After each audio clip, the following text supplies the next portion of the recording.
हरे कृष्णा। आज हम आपको भगवत गीता के दूसरे अध्याय के 20 नंबर श्लोक पर चर्चा करने जा रहे हैं।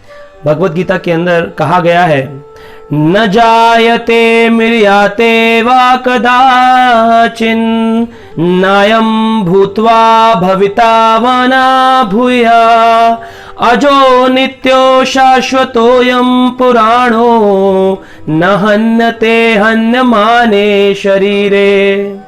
न जायते म्रियते वा कदाचिन कहा गया है, आत्मा, जैसी कि हमारी सीरीज चल रही है गीता वीकली में, आत्मा जो है उसका ना तो जन्म होता है ना इसकी मृत्यु होती है। नायम भूतवा भविता वा न भूया अजो नित्यो शाश्वतोयम पुराणो। यहां पर भगवान श्री कृष्ण ने आत्मा के 4 गुणों की चर्चा करी है। पहला, आत्मा जो है वो अजन्मा है, अजो। दूसरा, नित्य, फिर शाश्वतो, शाश्वत है, और यम पुराणो, बहुत प्राचीन है। तो ये 4 यहां पर चर्चा करी गई है, 4 चीजों की। इनको हम विश्लेषणात्मक दृष्टि से देखें। अगर अजन्मा, शरीर का जन्म होता है लेकिन आत्मा का कभी जन्म नहीं होता। जैसे हम लोग बर्थडे मनाते हैं, हैप्पी बर्थडे टू यू, तो किसका जन्म हुआ, आत्मा का या शरीर का? आत्मा तो अनादिकाल से जिसका जन्म हुआ ही नहीं है, वो तो शरीर परिवर्तन कर रही है। हम जब भी कहते हैं कि मां गर्भस्थ हो गई, इसका मतलब उस रात्रि आत्मा उस गर्भ में प्रवेश कर गई है। पहले 5 रात्रि में पदार्थ जो है वो तरल बुलबुले के समान बन जाता है, और 10 दिन में ये एक बेर का रूप ले लेता है। और वही आत्मा 1 मास में सिर को बना लेती है, और वही आत्मा 2 महीने में हाथ पैर आदि को बनाती है, और 3 महीने के अंदर नाखून, हड्डी और वगैरह वगैरह सभी चीजें उत्पन्न होती हैं। तो 3 महीने में पूर्ण रूप से शरीर बन जाता है, और फिर धीरे धीरे उसके अंदर ज्ञान आना उत्पन्न होता है। तो इस प्रकार से आत्मा पहले प्रवेश करती है गर्भ में, उसके बाद शरीर परिवर्तन होता है। कई बार लोग सोचते हैं कि नहीं, आत्मा तो बाद में आती है जब व्यक्ति गर्भस्थ हो जाती है स्त्री। नहीं, ऐसा नहीं है। आत्मा पहले प्रवेश करती है, फिर ऐसे परिवर्तन आने शुरू होते हैं। इसलिए आत्मा अजन्मा है, आत्मा का जन्म नहीं हुआ। दूसरा है, आत्मा नित्य है। तो शरीर में तो परिवर्तन हो रहे हैं, लेकिन आत्मा में कोई परिवर्तन नहीं होता। आत्मा नित्य जैसी है, सच्चिदानंद, वैसी ही बनी रहती है। शरीर में कैसे परिवर्तन है? भगवत गीता में 6 परिवर्तनों की चर्चा है, जो हमारा शरीर 6 परिवर्तनों में जाता है। इसका जन्म होता है शरीर का, शरीर कुछ समय तक यथारूप बना रहता है, उसके बाद शरीर बढ़ने लग जाता है, ग्रो करता है। फिर शरीर आगे उत्पन्न करता है पुत्र पुत्री संतान, फिर क्षीण होता है, बूढ़ा होता है, और उसके बाद में समाप्त हो जाता है। एक दिन उसका अंतिम संस्कार होता है।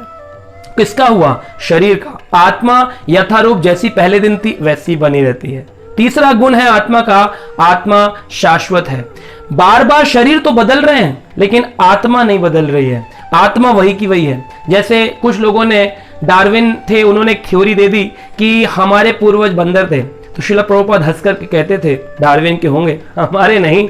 तो इस प्रकार से हमें समझना चाहिए, हमारी इवोल्यूशन थ्योरी जो है वो सही है, लेकिन evolution not in body, evolution in the consciousness.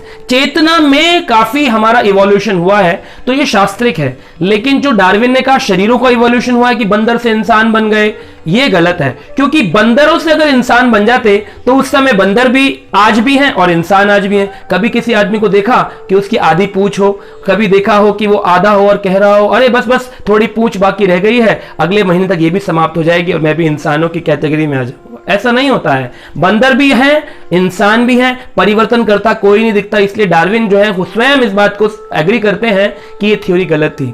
तो चेतना का इवोल्यूशन होता है, कॉन्शियसनेस का इवोल्यूशन होता है। आत्मा एक बल्ब के समान है, और पूरे शरीर में जो रोशनी फैली हुई है जिससे सारे अंग काम करते हैं, इसको चेतना कहते हैं। तो चेतना का इवोल्यूशन होता है। कैसे होता है चेतना का?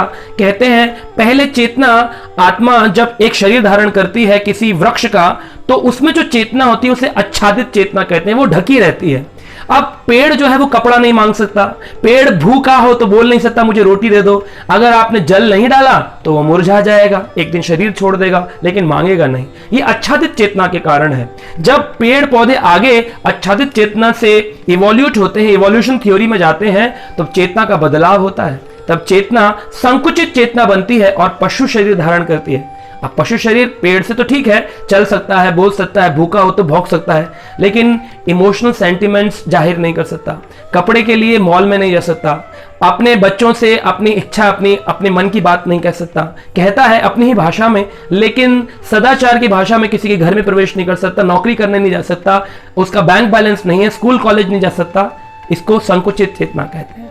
आगे तीसरी चेतना की चर्चा है, कहते हैं मुकुलित चेतना, जो कि मनुष्यों में पाई जाती है। ये पशु से थोड़ा बेहतर होता है, लेकिन कब बेहतर होता है? जब वो मनुष्य अपने मनुष्य शरीर का सदुपयोग करे, नहीं तो कहते हैं द्विपद पशु, दो पैरों पे चलने वाला पशु ही कहलाएगा। और लोग तो मजाक में कहते हैं man is a social animal, तो सोशल एनिमल ही तो रहा, इंसान तो नहीं बना। इंसान बनने के लिए उसे इंसान की तरह अपनी सोच, अपनी दृष्टि रखनी पड़ेगी। और जब वो भक्ति कार्यों में लगता है, गीता पढ़ता है, भगवान के नाम का जाप करता है, ऐसी स्थिति में उसकी जो चेतना है उसे विकसित चेतना कहते हैं।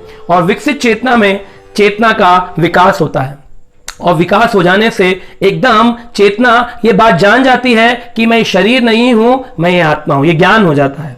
लेकिन अभी विज्ञान नहीं हुआ है। जब ज्ञान को विज्ञान में, ज्ञान मतलब थ्योरी, विज्ञान मतलब प्रैक्टिकल, जब ज्ञान को विज्ञान में बदलते हैं, थ्योरी को प्रैक्टिकल में बदलते हैं, सेल्फ रियलाइजेशन अंदर आता है, आत्म साक्षात्कार होता है, उसको कहते हैं पूर्ण विकसित चेतना। तो इस प्रकार से आत्मा का इवोल्यूशन नहीं हो रहा है, चेतना का इवोल्यूशन हो रहा है। आत्मा वैसी की वैसी शाश्वत बनी हुई है, और आत्मा पुरातन है, बहुत प्राचीन है।